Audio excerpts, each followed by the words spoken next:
ನಮಸ್ಕಾರ ಎಲ್ಲರಿಗೂ. ನಾವಿವತ್ತು ಮಸಾಲ ಉಪ್ಪಿಟ್ಟು ಮಾಡೋದನ್ನು ನೋಡೋಣ.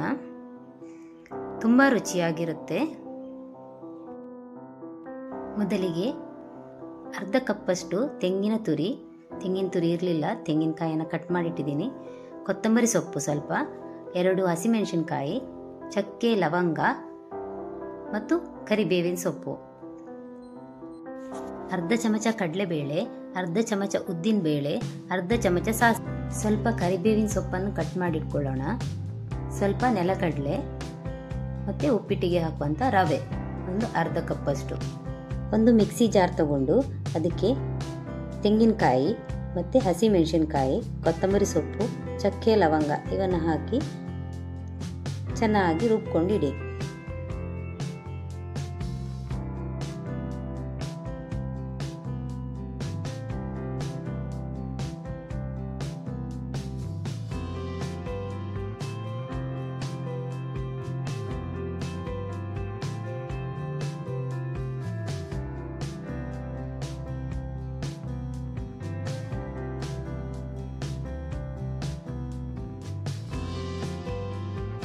ನಂತರ ಒಂದು ಪಾತ್ರೆ ಇಟ್ಕೊಂಡು ಅದಕ್ಕೆ 1-2 ಚಮಚ ತುಪ್ಪ ಹಾಕಿ,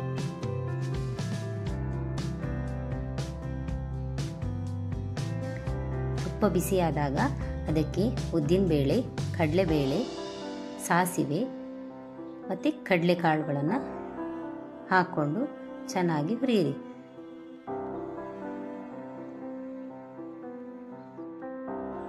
ಒಂದು ಈರುಳ್ಳಿ ಕೂಡ ಕಟ್ ಮಾಡಿಟ್ಕೊಳ್ಳಿ.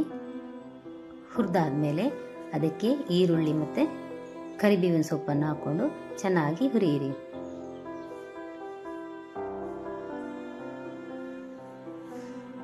ಚೆನ್ನಾಗಿ ಫ್ರೈ ಮಾಡಿ ಅದಕ್ಕೆ ಸ್ವಲ್ಪ ಉಪ್ಪು ಕೂಡ ಹಾಕ್ಕೊಂಡು ಫ್ರೈ ಮಾಡಿ.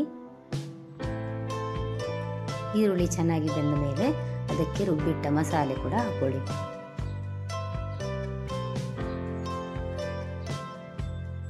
ಮಸಾಲೆ ಹಾಕ್ಕೊಂಡು ಸ್ವಲ್ಪ ನೀರು ಹಾಕ್ಕೊಂಡು ಚೆನ್ನಾಗಿ ಫ್ರೈ ಮಾಡಿ.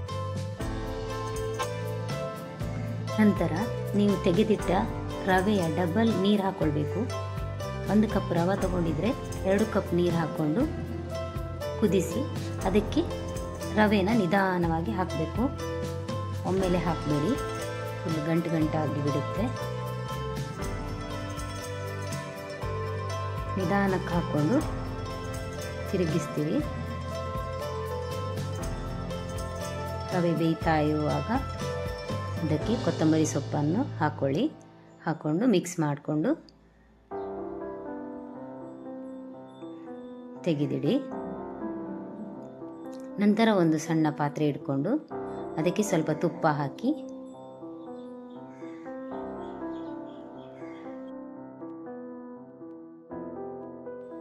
ತುಪ್ಪ ಬಿಸಿ ಆದಮೇಲೆ ಅದಕ್ಕೆ ಸ್ವಲ್ಪ ಗೋಡಂಬಿ ಬೀಜವನ್ನು ಹಾಕ್ಕೊಂಡು ಚೆನ್ನಾಗಿ ಹುರಿದು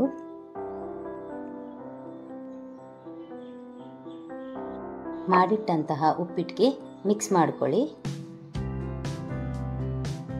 ಈಗ ಬಿಸಿಯಾದಂತಹ ಮಸಾಲ ಉಪ್ಪಿಟ್ಟು ರೆಡಿ ಆಯಿತು. ಹೀಗೆ ಮಾಡಿ ನೋಡಿ ಮತ್ತು ಕಮೆಂಟ್ ಮಾಡಿ, ಲೈಕ್ ಮಾಡಿ, ಶೇರ್ ಮಾಡಿ. ಎಲ್ಲರಿಗೂ ಥ್ಯಾಂಕ್ ಯು.